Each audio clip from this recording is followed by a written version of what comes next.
ഇന്ന് ലോക പരിസ്ഥിതി ദിനം. കാലാവസ്ഥാ വ്യതിയാനവും തീരദേശ പരിസ്ഥിതി വെല്ലുവിളികളും വർദ്ധിച്ചു വരുന്ന സാഹചര്യത്തിൽ തൃശൂർ കൊടുങ്ങല്ലൂരിലെ പുഴയോരങ്ങളിൽ കണ്ടൽക്കാടുകൾ പ്രകൃതിയുടെ ശക്തമായ പ്രതിരോധ മതിലായി മാറുകയാണ്. ജൈവ വൈവിധ്യത്തിന്റെ കലവറയും തീരസംരക്ഷണത്തിന്റെ പ്രകൃതിദത്ത സംവിധാനവുമായ ഈ കണ്ടൽ വനങ്ങൾ പ്രദേശത്തിന്റെ പരിസ്ഥിതി സന്തുലിതാവസ്ഥ നിലനിർത്തുന്നതിൽ നിർണായകമായ പങ്ക് വഹിക്കുന്നു.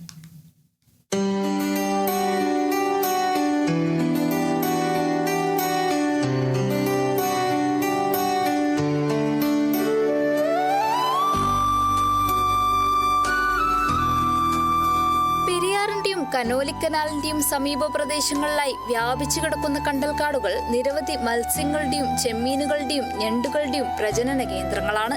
കുടിയേറ്റ പക്ഷികളടക്കം വിവിധ പക്ഷിവർഗങ്ങൾക്കും ഇവ സുരക്ഷിത ആവാസ വ്യവസ്ഥയൊരുക്കുന്നു. തീരശോഷണം കുറയ്ക്കുന്നതിലും വെള്ളപ്പൊക്കത്തിന്റെ ആഘാതം നിയന്ത്രിക്കുന്നതിലും കണ്ടൽക്കാടുകൾ വലിയ പങ്ക് വഹിക്കുന്നതായി പരിസ്ഥിതി വിദഗ്ധർ ചൂണ്ടിക്കാട്ടുന്നു. കൂടാതെ അന്തരീക്ഷത്തിലെ കാർബൺ ഡൈ ഓക്സൈഡ് ആഗിരണം ചെയ്ത് കാലാവസ്ഥാ വ്യതിയാനത്തെ ചെറുക്കാനും ഇവ സഹായിക്കുന്നു. ഈ പരിസ്ഥിതി ദിനത്തിൽ ഇത്തരം കാര്യങ്ങൾ ഗുണപരമായിട്ട് വരാനിരിക്കുന്ന ആളുകളിലേക്ക് എത്തുന്നതിന് ജനങ്ങൾക്ക് എത്തുന്നതിന് വേണ്ടിയുള്ള നല്ല നല്ല പദ്ധതികൾ ആവിഷ്കരിക്കട്ടെ എന്നാണ്. ഞങ്ങളെ സംബന്ധിച്ചിടത്തോളം ഇതൊരു കുറ്റിച്ചെടിയും കുറ്റിക്കാടൊക്കെയാണ്.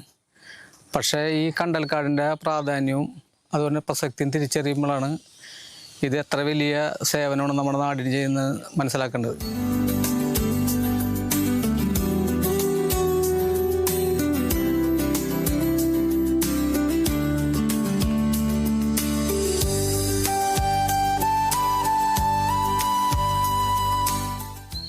കാരണം ഇതിൻ്റെ ജൈവ വൈവിധ്യവും ആവാസ വ്യവസ്ഥയൊക്കെ നിലനിർത്തിപ്പോണ്ടത് നമ്മുടെ നാടിൻ്റെ മുന്നോട്ട് പോക്കിന് ഏറെ പ്രയോജനം ചെയ്യും.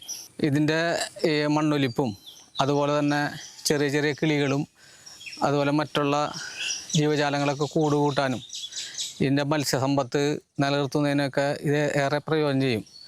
ഈ കണ്ടൽക്കാടൊക്കെ നിലനിർത്തി പോകാൻ പറ്റുന്ന പദ്ധതികളൊക്കെ അധികാരികൾ ആവിഷ്കരിക്കേണ്ട കാലം അതിക്രമിച്ചു.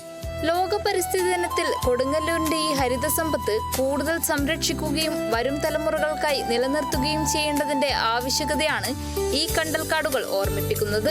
പ്രകൃതിയോടൊപ്പം നിലനിൽക്കുന്ന വികസനത്തിന്റെ മികച്ച മാതൃകയായി കൊടുങ്ങല്ലൂരിലെ പുഴയോരങ്ങളിലെ കണ്ടൽ വനങ്ങൾ മാറിക്കൊണ്ടിരിക്കുകയാണ്. Kerala vision news, Thrissur.